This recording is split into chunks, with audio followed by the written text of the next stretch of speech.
आज मेरा नौकरी के इंटरव्यू का दिन था। मैं अपने बड़े भाई के पुराने जूते पहनकर घर से निकला था, जिनका तला जगह जगह से फट चुका था। रास्ते में हर कदम पर छोटे छोटे कंकड़ मेरे तलुओं में चुभ रहे थे। वहाँ इंतज़ार कर रहे दूसरे उम्मीदवारों के चमकदार कपड़े और जूते देखकर मन में एक जलन सी उठ रही थी। एक एक करके सबके नाम पुकारे जा रहे थे। मेरा नंबर सबसे आखिर में था। अचानक हॉल में हड़कंप मच गया कि कोई बूढ़ी औरत सीढ़ियों से फिसलकर गिर पड़ी हैं। बाकी लोग दूर खड़े होकर सिर्फ तमाशा देखते रहे, पर मैं दौड़कर वहां पहुंचा और उस बेहोश औरत को गोद में उठाकर तुरंत नज़दीकी अस्पताल ले गया। थोड़ी देर बाद पता चला कि वो बुजुर्ग औरत कोई और नहीं बल्कि इसी कंपनी की। मैं अपने छोटे से कमरे में सन्नाटे में बैठा था। कुछ घंटों पहले जो कुछ घर में हुआ था उसकी तस्वीर आंखों के सामने बार बार घूम रही थी। चाह कर भी भुला नहीं पाता था। मेरी पत्नी अर्चना ने ऐसा कर दिखाया जिसकी मैंने कभी कल्पना भी नहीं की थी। बस कुछ 1,000 रुपयों के लालच में उसने मुझसे तलाक ले लिया और चली गई। मैं बस उसका चेहरा ताकता रह गया, कुछ बोल भी न सका। समझ नहीं आ रहा था कि अचानक मेरे घर का आंगन क्यों उजड़ गया। तभी दरवाजे पर हल्की सी खटखट हुई। सिर उठाया तो सामने मेरा बड़ा भाई विकास खड़ा था। वो धीरे कदमों से अंदर आए और मेरे पास ज़मीन पर बैठते हुए बोले, अब बता अरुण, आगे क्या करने का इरादा है? जो बीत गया वो अभी कुछ घंटे पहले की बात है, पर ज़िंदगी का अगला कदम तो अभी तय करना है। तेरा इंटरव्यू दोपहर 12 बजे का है और अभी सिर्फ 10 बज रहे हैं। मैं तुझे अपनी ज़िंदगी ऐसे बर्बाद करते नहीं देख सकता। हिम्मत जुटा और चल इंटरव्यू देने। अगर अर्चना के घर वाले पीछे से कोई गड़बड़ करेंगे तो मैं सब संभाल लूँगा। ऐसा मौका फिर शायद सालों में भी नहीं आएगा। उनकी बातें सुनकर मैंने सिर हिलाया और धीमी आवाज़ में कहा, नहीं भाई, अब मुझसे कुछ नहीं होगा। जिस औरत ने मेरी ज़िंदगी तबाह कर दी उसी की वजह से सब कुछ उल्टा पुल्टा हो गया। मुझ में अब हिम्मत नहीं बची। आप भी यहाँ से चले जाइए। ये सुनते ही विकास भाई ने मेरा हाथ ज़ोर से पकड़ लिया और कठोर स्वर में बोले, जो मैं कह रहा हूँ उसे मानना पड़ेगा। आज हर हाल में तू इंटरव्यू देने जाएगा। मैं तेरा बड़ा भाई हूँ। माँ ने आखिरी सांस तक तेरी जिम्मेदारी मेरे सौंपी थी। मैं अपना कर्तव्य निभा रहा हूँ। अब मेरा हुक्म ही अंतिम है। मैंने बहुत धीमी आवाज़ में कहा, पर भाई, मैं कैसे जाऊँ? मेरे पास पहनने लायक जूते तक नहीं। दोस्त के उधार के कपड़े पहने हैं। अब जूतों के लिए किसी के आगे हाथ थोड़े फैलाऊंगा। गुस्से में मैंने मुंह दूसरी तरफ फेर लिया। भाई ने शांत स्वर में जवाब दिया, मेरे पास भी कोई नई जोड़ी नहीं है, पर जो मेरे पास है वही पहनकर निकल पड़। मैं कुछ पल चुप रहा, फिर बोला, वहाँ इतने सारे लोग होंगे, मेरा इंटरव्यू उन्हें पसंद आएगा भी या नहीं पता नहीं। रहने दीजिए, बेकार की मेहनत होगी। अगर मना कर दिया तो और शर्मिंदगी होगी। मेरी बात सुनते ही भाई गरजे, तेरे कान बंद हो गए हैं क्या अरुण? मैं क्या कह रहा हूँ समझ में नहीं आ रहा। अब भी उठ और अपने काम पर चल। बस बहुत हुआ। अगर नौकरी नहीं करेगा तो ज़िंदगी कैसे चलाएगा? आज अर्चना तुझे छोड़कर इसलिए गई क्योंकि तेरे पास कोई स्थायी कमाई नहीं थी। इतनी पढ़ाई लिखाई यूं ही की थी, माँ बाप का खून पसीना यूं ही बहाया था क्या? उनकी बातें सीधे दिल में उतर गईं। मैं कुछ देर चुप रहा, फिर सिर झुकाकर चुपचाप बैठा रहा। मेरी खामोशी देखकर विकास भाई ने मेरे कंधे पर हाथ रखा और प्यार से बोले, हमें पता नहीं चलता, पर कभी कभी भगवान कुछ चमत्कार हमारे लिए छिपा कर रखता है। ये इंटरव्यू भी तेरे लिए वैसा ही एक आशीर्वाद है। तुझे तो उम्मीद भी नहीं थी कि इस कंपनी से कॉल आएगा। अब जब आ गया है तो ऐसे ऐसे ही मत गवा, एक बार कोशिश तो कर। उनके शब्दों ने अंदर कहीं कुछ जगा दिया। मैं ना चाहते हुए भी उठ खड़ा हुआ। दोस्त से उधार लिए हुए कपड़े लेकर बाथरूम में चला गया। आंखें बार बार भर आ रही थीं। अभी कुछ घंटे पहले ही मैंने अर्चना को हमेशा के लिए अलविदा कह दिया था। हमारे बीच का सारा रिश्ता ख़त्म हो चुका था और अब मैं नौकरी के लिए इंटरव्यू पर पद देने जा रहा था।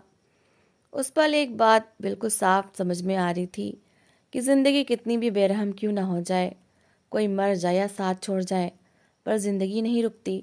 ना काम रुकता है ना वक्त। नहा धोकर जब मैं बाहर निकला तो दरवाजे पर विकास भाई के जूते साफ सुथरे रखे हुए थे। कुछ पल के लिए मैं बोल ही न सका। ये वही जूते थे जो उनकी शादी के थे और जिन्हें खरीदने के लिए घर ने कितने उधार लिए थे। पिताजी के गुजरने के बाद हमारी हालत इतनी ख़राब हो गई थी कि घर में दाल रोटी के सिवा कुछ बनता ही नहीं था। इन्हीं हालातों को देखकर अर्चना ने मुझे ठोकर मार दी थी। उसने सिर्फ साथ छोड़ा ही नहीं, सारे रिश्ते नाते तोड़कर चली गई थी। मुझे पता था कि शाम तक उसके मायके वाले आकर मेरे कमरे का बचा खुचा सामान भी उठा ले जाएंगे, पर अब मुझे कोई फ़र्क नहीं पड़ता था। उस औरत ने मुझे सिर्फ दुख ही दिए थे। सच्ची पत्नी वही होती है जो गरीबी में भी पति का हाथ थामे रहे, पर अर्चना ने तो सबसे ज़्यादा ज़रूरत के वक्त मुझे अकेला छोड़ दिया।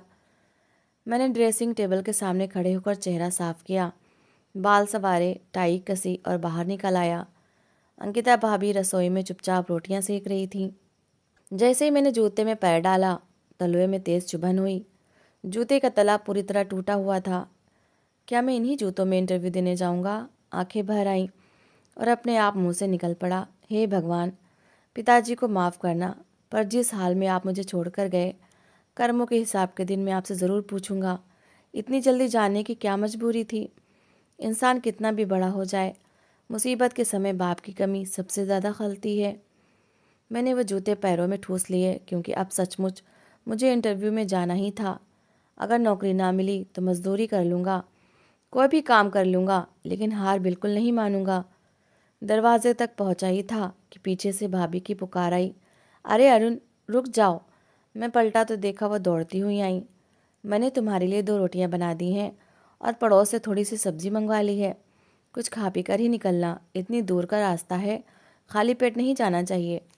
मैंने उन्हें देखा, साधारण साड़ी में लिपटी हुई, आंखें नम थीं। पिछले 7 साल से विकास भाई के साथ हर सुख दुख में डटी रहीं, कभी पति का साथ नहीं छोड़ा, कभी सास ससुर की सेवा में कमी नहीं की। मुझे भी अपने छोटे बेटे से ज़्यादा प्यार दिया। माँ के जाने के बाद मैंने माँ का स्थान उन्हें ही दे दिया था, और उन्होंने भी माँ का हर कर्तव्य निभाया। कई बार अपने बेटे के मुंह से निवाला छीनकर मुझे खिला देती थी। ऐसी भाभी दुनिया में मिलना मुश्किल है। मैं चुपचाप चटाई पर बैठ गया। थोड़ी देर में उन्होंने मेरे सामने थाली रखी और बोली, पूरा खा लेना अरुण, अब इस घर को तुम्हारी नौकरी की सबसे ज़्यादा ज़रूरत है। तुम्हारे भाई की मजदूरी से अब गुजारा नहीं हो पाता। मशीनें आने के बाद उनका पुराना काम लगभग ख़त्म हो गया। बेचारे दिन रात परेशान रहते हैं। मैंने सिर हिलाया और धीरे से कहा, अगर आज सफल नहीं हुआ तो कोई मजदूरी कर लूँगा। आखिर इस डिग्री ने मुझे दिया ही क्या? आजकल डिग्री का मतलब सिर्फ आईआईटी आईआईएम वालों के लिए है। हमारे जैसे साधारण ग्रेजुएट का नसीब तो बस खेत खलियान या ईंट गारा ढोना ही है। अब मुझे सब साफ साफ दिखने लगा था। मेरी बात सुनकर भाभी ने सिर हिलाया और बोली, इतने साल तुमने धैर्य से इंतज़ार किया है, अब निराशाजनक बातें मत करो। ऊपर वाला बहुत दयालु है, तुम्हारी ज़िंदगी ज़रूर संवर जाएगी। बस उस पर विश्वास रखो और उस लड़की को दिलो दिमाग से निकाल दो, वो तुम्हारे लायक नहीं थी। उनकी बात पूरी होने से पहले ही मैं बोल उठा, वो मेरे लायक नहीं थी भाभी, बल्कि मैं उसके लायक नहीं था। अगर मैं कुछ कमा पाता तो आज वो मुझे ठुकरा कर नहीं जाती। फिर रुककर बोला, अगर उसके घर वाले आकर हंगामा करें तो मुझे तुरंत फ़ोन कर देना। आप उनके मुंह मत लगना, गंदी गंदी गालियाँ देंगे। मैं नहीं चाहता कि वो आपको कोई अपशब्द सुनाए। ये सुनकर वो कुछ पल मौन रहीं, फिर बोली, मेरे फ़ोन में बैलेंस नहीं है, पर पड़ोस का वाईफाई आ रहा है, व्हाट्सएप पर मैसेज या कॉल कर दूंगी। मैंने कहा, जहाँ मैं रहूँगा वहाँ नेटवर्क भी नहीं आएगा। आप एक काम करना, रास्ते में किसी भी भाई चाचा को रोक लेना, उनके फ़ोन से कर लेना। बस हिम्मत से काम लेना और किसी भी तरह के झगड़े से बचना। वो लोग जंगली हैं, जो मिलेगा उसी पर टूट पड़ेंगे। उस चेहरे को मैं कभी भुलाना नहीं चाहता था। शादी कोई खिलौना नहीं होती, ये मुझे अच्छी तरह पता था, पर उसने शादी को सचमुच खिलौना समझ लिया था। मेरी बात सुनकर भाभी एकदम चुप हो गई। मैंने मन को कड़ा करके आधी रोटी खाई और उठने लगा। तभी उन्होंने मेरा कंधा पकड़ लिया। नहीं नहीं, बिल्कुल नहीं, मैं यहीं बैठी हूँ ताकि तुम पूरा खाना खा सको। झगड़े अपनी जगह, पर तुम इंटरव्यू देने जा रहे हो, पेट तो भरा होना चाहिए ना। उनकी ज़िद के आगे मैंने मजबूरी में 2 रोटियां ख़त्म की और वही फटे तलवे वाला जूता पहनकर घर से निकल पड़ा। जो किराया था वो भी विकास भाई ने जेब से निकाल कर दिया था। ज़िंदगी में अगर बाप के बाद किसी ने मेरा साथ निभाया है तो सिर्फ मेरा बड़ा भाई है। बस में बैठकर मैं सीधे अपनी मंजिल की ओर चल दिया। रास्ते में 2 बार बस बदलनी पड़ी। उस दौरान टूटे जूते ने पैरों को लहूलुहान कर दिया। हर कदम पर लगता था जैसे तलवे कट रहे हों, पर मैं क्या कर सकता था। अभी नौकरी चाहिए थी और नौकरी के लिए मैं किसी भी कीमत पर तैयार था। बड़ी सी बिल्डिंग के सामने खड़ा होकर मैंने कई गहरी सांसें लीं। पता नहीं यहाँ सफलता मिलेगी या फिर एक और निराशा। मन में हजार तरह के ख्याल दौड़ रहे थे। फिर भी सब कुछ अनदेखा करके मैंने अंदर कदम रख दिया। जूते इतने ख़राब हालत में थे कि गेट पर गार्ड मुझे रोक भी नहीं सकता था, पर दोस्त के उधार के कपड़ों ने मेरी गरीबी को छिपा लिया। रिसेप्शन पर अपना नाम बताया तो उन्होंने ऊपर दूसरी फ्लोर पर जाने का इशारा किया। गहरी सांस खींचकर मैं टूटे जूतों के साथ आगे बढ़ा। आंखें बार बार भर रही थीं, पर मैंने आंसुओं को अंदर ही दबा लिया। आज मैं टूटना नहीं चाहता था। मन ही मन ठान ली थी कि अर्चना को मैं कुछ ऐसा करके दिखाऊंगा जिसकी उसने कल्पना भी ना की हो। पर उसके आखिरी शब्द अभी भी कानों में गूंज रहे थे। तुम जैसे कंगाल से शादी करने से अच्छा था कि मैं कुंवारी मर जाती। वो खुद अपने घर का खर्च नहीं चला पाती थी, फिर भी मुझे नीचा दिखाने में कोई कसर नहीं छोड़ती थी। अगर मैं उसके हर ताने को दिल से लगा लेता तो शायद मेरा अस्तित्व ही मिट जाता। दूसरी मंजिल पर पहुंचा तो अगला पल सांस रोक देने वाला था। वहाँ इतने सजे धजे चमकते दमकते लड़के लड़कियाँ इंटरव्यू के लिए बैठे थे। महंगे सूट, चमचमाती घड़ियाँ, आत्मविश्वास से भरे चेहरे। देखते ही लग रहा था कि इनमें से किसी का चयन पक्का है और मुझे फिर खाली हाथ लौटना पड़ेगा। एक पल को जी चाहा कि सीढ़ियाँ उतरकर भाग जाऊं, पर हिम्मत जुटाकर मैं कोने में सिमट कर बैठ गया। दोनों पैर कुर्सी के नीचे छिपा लिए ताकि फटे जूते किसी की नज़र में ना आए। आंखें फिर भीग गईं। उन्हें देखकर दिल में आग सी जलने लगी। काश मैं भी किसी अमीर घर में जन्मा होता तो आज ये सब नहीं सहना पड़ता। पिताजी ने पूरी उम्र ईंट गारा ढोया, पसीना बहाया, हमें और विकास भाई को किसी तरह बड़ा किया, पर अपने लिए कुछ न जोड़ सके। हमारा आने वाला कल अंधेरे में डूबा हुआ था और उसकी सज़ा आज हम दोनों भाई चुका रहे थे। शुक्र था कि विकास भाई ने पढ़ाई का हुनर सीख लिया था, वरना हम दोनों सड़क पर आ जाते। पिताजी ने सिर्फ मुझे पढ़ाया, विकास भाई को नहीं। भाई को किताबों से लगाव नहीं था, मुझे था। इसीलिए मैं आगे बढ़ता चला गया। स्नातक पूरा होने के बाद प्रस्नातक करने की सोच रहा था, मगर नियति को कुछ और ही मंजूर था। ग्रेजुएशन की विदाई पार्टी से लौटते समय घर पहुंचा तो आंगन में पिताजी का पार्थिव शरीर पड़ा था। उस दिन हमारे घर का दिया हमेशा के लिए बुझ गया और हम दोनों भाई अंधेरे में डूब गए। समय धीरे धीरे सरकता गया और मैं उन पुरानी यादों में खोया रहता, अंदर ही अंदर सुलगता रहता। तभी अचानक कोई मेरे बगल वाली कुर्सी पर धम से बैठ गया। मैं किसी से बोलना नहीं चाहता था। उसकी चमचमाती घड़ी और महंगा परफ्यूम देखते ही समझ आ गया कि वो किसी रईस परिवार का है। उसने मुस्कुराते हुए पूछा, इंटरव्यू देने आए हैं ना? मैंने बस सिर हिलाया, फिर बोला, कहाँ तक पढ़े हैं? परसेंटेज कितनी है? पहले कभी जॉब किया है? एक के बाद एक सवाल दागे जा रहा था, जबकि मेरा दिमाग फटने को था। मैंने चेहरा दूसरी तरफ घुमा लिया, फिर भी उसने हंसते हुए कहा, कम से कम ये तो बता दीजिए कि आप किस तरह के इंसान हैं। मैंने सख्ती से कहा, अच्छा होगा आप सामने जाकर शांति से बैठें, मुझे आपसे कोई बात नहीं करनी। मेरी डिग्री, मेरे नंबर, मेरा अनुभव, ये सब मेरा निजी मामला है, आपका नहीं। न जाने क्यों उस पल गुस्सा आंखों तक चढ़ आया। वो मुझे घूरता हुआ बोला, ठीक है, तुम जैसे लोग बाद में बहुत पछताते हैं। इतना कहकर वो दूसरे लड़के के पास चला गया। मैं फिर इंटरव्यू रूम की ओर देखने लगा, पर मन का तूफान शांत नहीं हो रहा था। जी चाह रहा था कि उठूं और घर भाग जाऊं, क्योंकि यहाँ मौजूद हर इंसान इतना शानदार था कि मेरा चुना जाना असंभव लग रहा था। तभी ज़ोर की आवाज़ हुई। मेरी नज़र सीढ़ियों पर गई तो मैं कुर्सी से उछला और दौड़ पड़ा। कुछ सीढ़ियाँ छोड़कर एक बूढ़ी महिला औंधे मुंह गिरी पड़ी थी। उम्र 60-70 के आसपास थी। लोग इकट्ठा हो गए, पर कोई आगे नहीं बढ़ा। मैंने बिना सोचे उन्हें गोद में उठा लिया। उनका सिर फटा हुआ था, खून बह रहा था, आंखें बंद थीं। शायद कोई कर्मचारी की माँ होंगी या खुद यहाँ काम करती होंगी। मैं उन्हें लेकर बाहर की ओर भागा। अगर मेरे छोटे से प्रयास से किसी की सांसें बच सकती थीं तो मैं रुकने वाला नहीं था, क्योंकि इंसानियत सबसे बड़ा धर्म है। मैंने चारों तरफ देखा, कोई मदद को आए पर कोई नहीं हिला। बाहर निकला ही था कि एक चमचमाती गाड़ी मेरे सामने ब्रेक मारकर रुकी। ड्राइवर ने शीशा नीचे किया और बोला, जल्दी बैठाइए, अस्पताल ले चलते हैं। मुझे कुछ समझ नहीं आया कि वो कौन है, पर मैंने पल भर गवाए बिना उन्हें पिछली सीट पर लिटाया और ख़ुद भी अंदर बैठ गया।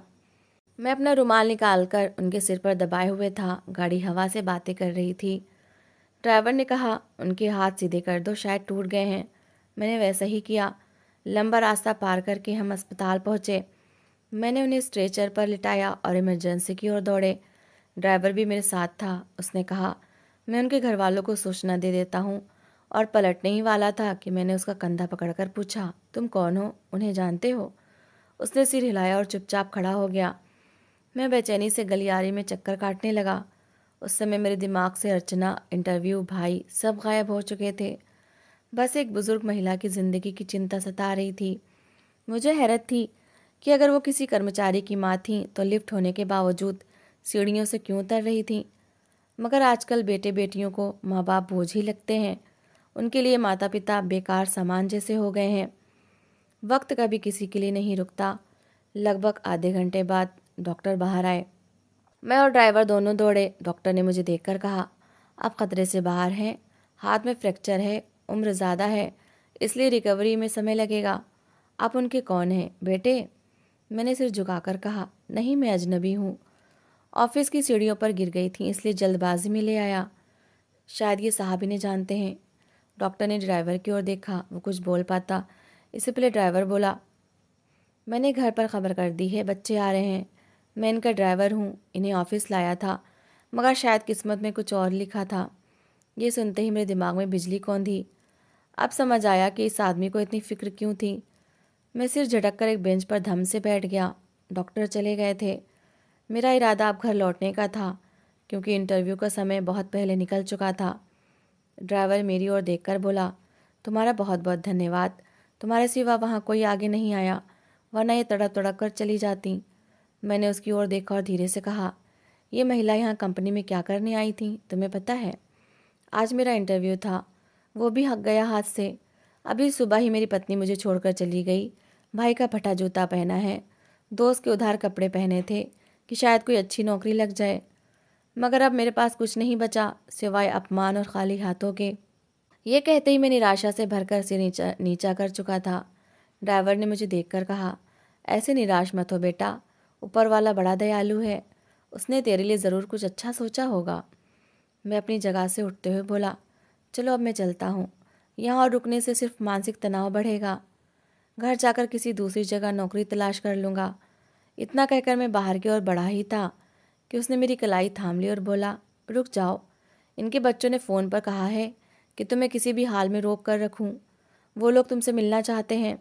मैंने झटके से हाथ छुड़ाते हुए कहा, मैं ऐसी संतान से मिलना ही नहीं चाहता जो अपनी माँ को सीढ़ियों पर अकेला छोड़ दे। उनसे मिलकर करूँगा भी क्या? अच्छा यही है कि मैं यहाँ से चला जाऊँ। ये कहकर मैंने उसकी रोक टोक के बावजूद अस्पताल के गेट की ओर कदम बढ़ा दिए। मन में तरह तरह के विचार उमड़ रहे थे। विकास भाई और भाभी को मुझसे कितनी उम्मीद थी कि मैं ये नौकरी पक्की कर लूँगा, पर मैंने उनकी सारी उम्मीदों पर पानी फेर दिया। दूसरों की मदद करने के चक्कर में अपनी नौकरी हाथ से गंवा दी। अब आंखों में आंसू छलकने लगे थे। सुबह ही अर्चना मुझे ठुकरा कर चली गई थी। घर में 2 जून की रोटी भी मुश्किल से जुटती थी। कई बार तो जी में आया कि किसी तेज़ रफ्तार ट्रक के आगे कूदकर सब कुछ ख़त्म कर दूं, पर फिर भाई और भाभी का ख्याल आ जाता। उनकी सारी उम्मीदें मुझसे ही थीं। मेन रोड पर पहुंचा ही था कि बस मिल गई। उसमें सवार होकर मैं अपने मोहल्ले की ओर चल पड़ा। आंखें बंद करके मैंने खुद को ऊपर वाले के हवाले कर दिया। अब मन में ठान लिया था कि किसी फैक्ट्री में ही काम शुरू कर दूंगा। पैकिंग हो या लोडिंग, कुछ भी कर लूँगा। अब बड़ी नौकरी की इच्छा छोड़ दूंगा, क्योंकि विकास भाई को मेरी सख्त ज़रूरत है, और वैसे भी मुझे अर्चना को वो सब कुछ करके दिखाना था जिसकी लालच में उसने मुझे ठोकर मारी थी। लंबी यात्रा के बाद आखिरकार मैं घर पहुंचा। दरवाज़ा खोला तो भाभी अपने बेटे को ट्यूशन का होमवर्क करवा रही थी। मुझे देखती उनकी आंखें चमक उठीं। बता अरुण, क्या हुआ, इंटरव्यू कैसा रहा? मैं बिना कुछ बोले सीधे अपने कमरे में घुस गया और दरवाज़ा अंदर से बंद कर लिया। कमरे का सामान अभी भी वैसा का वैसा ही था, यानी अर्चना के घर वाले अभी तक नहीं आए थे। लेकिन ये पक्का था कि रात या कल सुबह तक वो ज़रूर आएंगे और ये सारा फर्नीचर उठा ले जाएंगे। समय बहुत तेज़ी से भाग रहा था, दिल की धड़कनें बेकाबू हो रही थीं। मुझे पता था कि रात में भाई आते ही सबसे पहले मुझसे इंटरव्यू का पूछेंगे, पर मैं उन्हें क्या मुंह दिखाऊंगा कि मैं इंटरव्यू दिए बिना ही लौट आया। अचानक आंखों से आंसू छलकने लगे। पूरा दिन इसी तरह कट गया। एक बार भाभी खाना देने आई, पर मैंने दरवाज़ा नहीं खोला। रात का अंधेरा चारों तरफ छा चुका था कि तभी दरवाजे पर दस्तक हुई। विकास भाई की आवाज़ आई, अरुण, बाहर कोई औरत तुमसे मिलने आई है। मैं चौंका। रात के इस समय मुझे कौन याद कर सकता है। दरवाज़ा खोला तो देखा बरामदे की चारपाई पर साफ सुथरे कपड़ों में एक महिला बैठी थी और पास में एक सिक्योरिटी गार्ड खड़ा था। मुझे देखते ही वो उठ खड़ी हुई। मैं धीरे धीरे उनके पास पहुंचा। उन्होंने पूछा, अरुण शर्मा? मैंने सिर हिलाया। वो बोली, आज तुमने ही हमारी कंपनी की सीढ़ियों से गरीब बुजुर्ग महिला को अस्पताल पहुंचाया था ना? मैंने फिर हामी भरी। फिर उन्होंने एक फ़ाइल मेरी ओर बढ़ाई और कहा, बधाई हो, तुम्हारा इंटरव्यू पास हो चुका है। कल से तुम ज्वाइन कर सकते हो। यहाँ सारी डिटेल्स हैं। हर तिमाही बोनस मिलेगा। तुम्हारी शुरुआती सैलरी 40,000 रुपये होगी। अस्पताल का पूरा खर्च, घर का किराया, बच्चों की फ़ीस, अब ये सब कंपनी उठाएगी। तुम्हारी ज़िंदगी की हर मुश्किल अब कंपनी संभालेगी। बाकी बातें कल ऑफिस में करेंगे। ये कहकर वो जाने के लिए मुड़ी तो मैंने अपने आप पूछ लिया, माफ़ कीजिएगा, आप कौन हैं? और जिन बुज़ुर्ग महिला को मैं अस्पताल ले गया था वो कौन थी? वो रुक गई, पलटी और मुस्कुराते हुए बोली, मैं इस कंपनी की मालकिन हूँ और जिन्हें तुमने उठाया था वो मेरी माँ है। मैं तुम्हारी बहुत आभारी हूँ कि तुमने सही समय पर हिम्मत दिखाई, वरना मैं अपनी माँ को हमेशा के लिए खो देती। इतना कहकर वो बिना रुके चली गई। मैं पत्थर की मूर्ति बनकर खड़ा रह गया, शरीर में जैसे खून जम गया हो। विकास भाई और भाभी मुझे अवाक देख रहे थे, पर मेरी हालत उनसे भी बुरी थी। दोपहर से मैं खुद को कोस रहा था, खुद को गालियाँ दे रहा था और अब समझ नहीं आ रहा था कि क्या करूं। तभी भाई मेरे पास आए, मुझे सीने से लगा लिया और बोले, बधाई हो अरुण, तुझे नौकरी मिल गई। मेरी आंखों से आंसू बह निकले। मैं उनके गले लगकर बस इतना ही बोल पाया, भाई, मुझे कुछ समझ नहीं आ रहा। मैंने तो इंटरव्यू दिया ही नहीं था। वहाँ एक बुज़ुर्ग महिला सीढ़ियों से गिर गई थी। मैं उन्हें अस्पताल ले गया और अब वही महिला कह रही हैं कि मेरी नौकरी पक्की हो गई। हर 3 महीने बोनस और 40,000 सैलरी। ये सब कैसे हो गया? भाई ने मेरे कंधे थपथपाए और बोले, तू इस लायक था इसलिए हुआ। जब वहाँ किसी ने उस बेबस महिला का हाथ नहीं थामा, तूने थामा। अगर तू मुझे पहले ये सब बताता तो मैं कभी तुझे नहीं डांटता, बल्कि गर्व करता कि हमने माँ बाप की दी हुई शिक्षा की लाज रखी, उनके संस्कारों को जिंदा रखा। भाभी भी पास आ गई, मेरे सिर पर हाथ फेरते हुए बोली, ऊपर वाला तुझे और ऊंचा ले जाए, हम सब तेरे साथ हैं। उसी क्षण अर्चना की याद बहुत ज़ोर से सताई। काश वो थोड़ा धैर्य रखती, थोड़ी समझ दिखाती, तो आज ये सारी खुशियाँ मैं उसके साथ बांट रहा होता। तभी अचानक बाहर दरवाजे पर ज़ोरदार दस्तक होने लगी। हम तीनों डरकर एक दूसरे की ओर देखने लगे। मैं अभी आगे बढ़ा ही था कि विकास भाई मुझसे पहले दरवाजे तक पहुंच गए। हर बार की तरह जब भी मेरे ऊपर कोई आफत आती, वो उससे अपने ऊपर ले लेते थे। दरवाज़ा खोला तो सामने अर्चना के मायके वाले खड़े थे। उन्हें देखते ही मेरी आंखें क्रोध से तमतमा उठीं। मन में आया कि ये लोग अब यहाँ क्या लेने आए हैं। इनका बस चले तो गले दबाकर अपनी बेटी का हक छीन लें। वो सब घर के अंदर घुस आए और भाई उन्हें रोकने की कोशिश कर रहे थे। तभी अर्चना का बड़ा भाई गंदी गालियां बकता हुआ मेरे सामने आ खड़ा हुआ। मेरा कॉलर पकड़कर गरजा, तेरी इतनी हिम्मत कैसे हुई मेरी बहन को तलाक देने की? आज तुझे जिंदा नहीं छोड़ूंगा। ये कहकर उसने मेरे गाल पर तड़ाक से एक थप्पड़ मार दिया। मैं उसे घूरते हुए बोला, खबरदार जो दोबारा हाथ उठाया। तुम्हारी बहन ने खुद मुझसे रिश्ता तोड़ा है, इसमें मेरा कोई दोष नहीं। वो और चीखा, मेरी बहन नादान है, पर तू तो अक्लमंद था ना, तूने तलाक कैसे दी? तूने इसे ज़िंदगी भर आंसुओं में डुबोया। गुस्से में थी तो तू घर से निकल जाता। मैंने कड़क आवाज़ में कहा, सामान लेने आए हो ना, सामान उठाओ और यहाँ से निकल जाओ। मेरे साथ बेकार की बहस करने की ज़रूरत नहीं। अभी मैं और कुछ बोल पाता कि उसने फिर मेरे मुंह पर ज़ोरदार थप्पड़ जड़ दिया और मेरी शर्ट का कॉलर खींचते हुए चिल्लाया, आज तुझे थाने ले जाकर बंद करवाऊंगा। तू समझता है क्या है खुद को? हमारे घर की नाक कटा दी तूने। मेरी बहन रो रो कर पागल हो रही है। आज तुझे छोड़ूंगा नहीं। भाइयों ने बीच में रोक रहे थे, पर वो लोग संख्या में ज़्यादा थे। अभी वो मुझे और मारते कि तभी बाहर ज़ोरदार गोली की आवाज़ गूंजी और पलक झपकते पुलिस वाले घर में घुस आए। मेरी सांसें जैसे रुक सी गईं। लगा अब सब खत्म। अभी तो नौकरी मिली थी, अभी खुशी भी ठीक से महसूस नहीं कर पाया था। जब मेरा रिश्ता अर्चना से तय हो रहा था तब माँ ने मुझे साफ मना किया था कि रिश्ता मत करना, इन लोगों पर भरोसा नहीं। पर मैंने माँ की बात टाल दी थी। मेरा तर्क था कि हमारा वास्ता तो लड़की से है, घर वालों से क्या लेना देना। पर अब समझ आया कि बड़े बुजुर्ग बिल्कुल ठीक कहते हैं, रिश्ता सिर्फ लड़की से नहीं पूरे परिवार से होता है। पहले उस परिवार की रिपुटेशन देखनी चाहिए। पर अगले ही पल जो हुआ उसने मुझे दंग कर दिया। पुलिस वालों ने मुझे छूने के बजाय अर्चना के भाई और उसके साथ आए सभी लोगों को दबोच लिया। एक ऑफिसर ने मुझे सहारा देकर उठाया और बोला, सर आप ठीक तो हैं ना? अगर मेडिकल चाहिए तो अभी ले चलते हैं। मैं हक्का बक्का होकर बोला, मतलब आप लोग कौन हैं? किसने बुलाया आपको? वो मुस्कुराते हुए बोले, आपकी सुरक्षा के लिए हमें तैनात किया गया है। आप बिल्कुल निश्चिंत रहें, हम सब संभाल लेंगे। इतना कहकर उन्होंने उन सबको जीभ में ठूस दिया। मैं पत्थर की तरह खड़ा रह गया। मुझे तो पकड़ना था ना, तलाक मैंने दिया था, पुलिस भी तो वही लोग बुलाकर लाए होंगे। फिर ये क्या तमाशा हो रहा था? इसी उलझन में डूबा था कि अचानक जेब में फ़ोन बज उठा। अननोन नंबर था। रिसीव किया तो उधर से वही महिला बोल रही थी जिन्होंने अभी मुझे नौकरी का ऑफ़र दिया था। मैं कुछ कहता इससे पहले वो बोली, अब आपकी सुरक्षा हमारी जिम्मेदारी है। आप बेफिक्र होकर आराम कीजिए, अब कोई आपको तंग नहीं करेगा। हाँ, जो फर्नीचर आपकी पत्नी का है उसे आपको लौटाना पड़ेगा। बदले में हम आपको 2 कमरों का नया फर्नीचर भिजवा देंगे। आप चिंता ना करें, सुबह समय पर ऑफिस पहुंच जाना, बाकी बातें वहीं होंगी। फ़ोन कट गया। मैं वहीं स्तब्ध खड़ा रह गया। आखिर ये महिला मेरी इतनी मदद क्यों कर रही थी? सिर्फ इसलिए कि मैंने उनकी माँ को अस्पताल पहुंचाया था।